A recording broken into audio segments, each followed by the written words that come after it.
in support of the President. Ako man ay nagkulang sa umpisa na hindi ko na pinaniniwalaan ang lahat ng sinasabi ng Pangulo. Sa araw na ito, nakayuko po ang inyong lingkod. Sumasaludo ng dalawang kamay kay Pangulong Rodrigo Duterte sa kanyang statement of the President that he issued last night, very strong words on the problem of water distributed by the concessionaires. Please proceed. Thank you, Mr. Speaker. Napakahalaga po na sinabi ng ating Pangulo na kanyang hayagang hinarap ang problema at sinabi niya na yung dalawang water concessionaires ay dapat lang matakot sa taong bayan sapagkat hinayaan niyang ilabas ang kanyang sama ng loob sa ginagawa ng dalawang dambuhalang ito. They were able to get a ruling from Singapore declaring that the Philippines is at default and should pay them billions of pesos. 7.4 billion pesos to be exact. Mr. Presiding Officer, this now affects the whole nation, not only us Metro Manilans provided water by this exclusive monopoly. Ngayon, lahat ng mga Pilipino, kung kayo man ay galing sa Luzon, Visayas, Mindanao, magbabayad kayo dahil dito sa desisyong ito. Na nagkulang daw ang ating pamahalaan sapagkat sila raw ay nalulugi ay hindi sila makapagpataas ng presyo. Ang sagot ng Pangulo ay simple. Kayo ay nalulugi, negosyo ninyo yan, problema nyo yan. Bakit ko pagbabayarin ang bawat mamamayan sa inyong pagkukulang? And Mr. Speaker, I'd like to stress what the President has already uncovered, that these two concessionaires have not delivered their part of the concession. They committed a wastewater treating facility from 1997 on day one of the contract with the government. And in that same action, they were able to collect from the consumer money representing 20% of our water bill. They add on, which they call sewage service.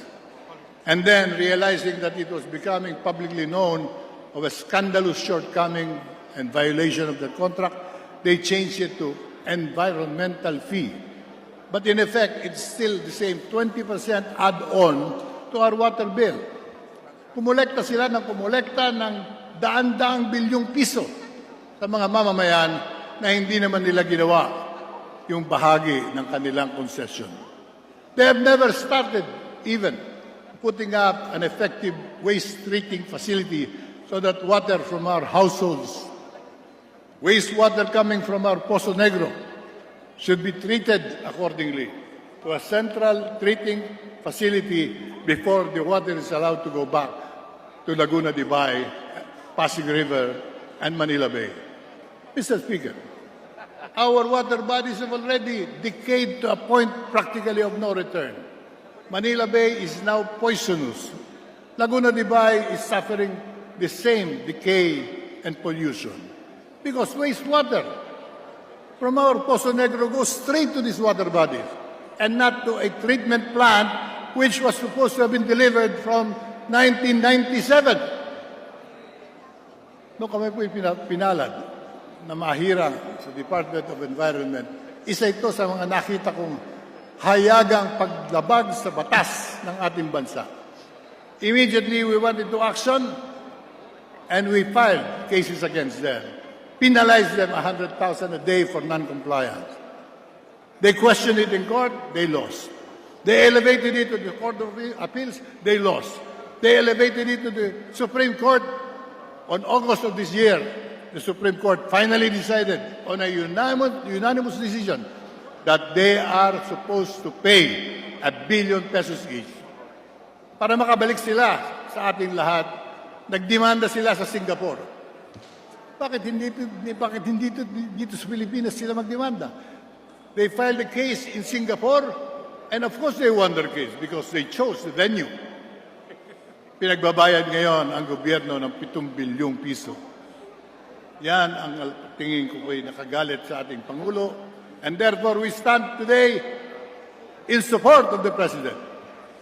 Ako man ay nagkulang sa umpisa na hindi ko na pinaniniwalaan ang lahat ng sinasabi ng Pangulo. Sa araw na ito, nakayuko po ang inyong lingkod. Sumasaludo ng dalawang kamay kay Pangulong Rodrigo Duterte sa kanyang katapatan sa ating bandila at katapatan sa ating mga mamamayan. Hindi niya hinayaang magtagumpay ang hayok na pandarambong nitong dalawang concessionaire na ito. And we ought to support the President here. We must require these two water concessionaires to produce all the records because they claim that they were losing money and they were not able to collect enough to sustain their operation. Yun ang kanilang ginamit sa Singapore. I have here the record of the Philippine Stock Exchange. They have been making hundreds of billions of pesos at the expense of all of us Filipinos, and they have just proven themselves again, creating a storyline that would justify them to collect 7 billion pesos again from the government. Every year, they declare a net income of billions of pesos. Every year, they issue stock dividends, billions of pesos. Saan po nila kinuha yung argumento na sila'y natatalo at sila'y nalulugi? And more than that is what I have mentioned, they have not delivered the other half of their commitment to produce a wastewater treatment plant so that our water will become clean once again. At this point in time, Mr. President, I was almost losing hope. Para bakang nananawagan tayo sa pader sapagkat wala pong nangyayari dito sa Kongreso anumang panawagan ang ating gawin.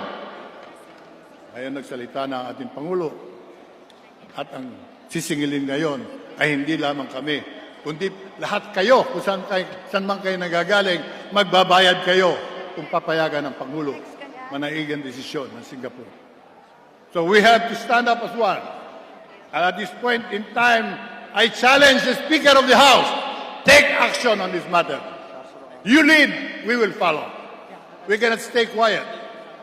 We have to act on this concession agreement to buy destructive or constructive. Ito po ba'y serbisyo o perwisyo? Ito po ba'y nakakatulong? Ginagawa tayong lahat para tayong mga timawa at pulubi.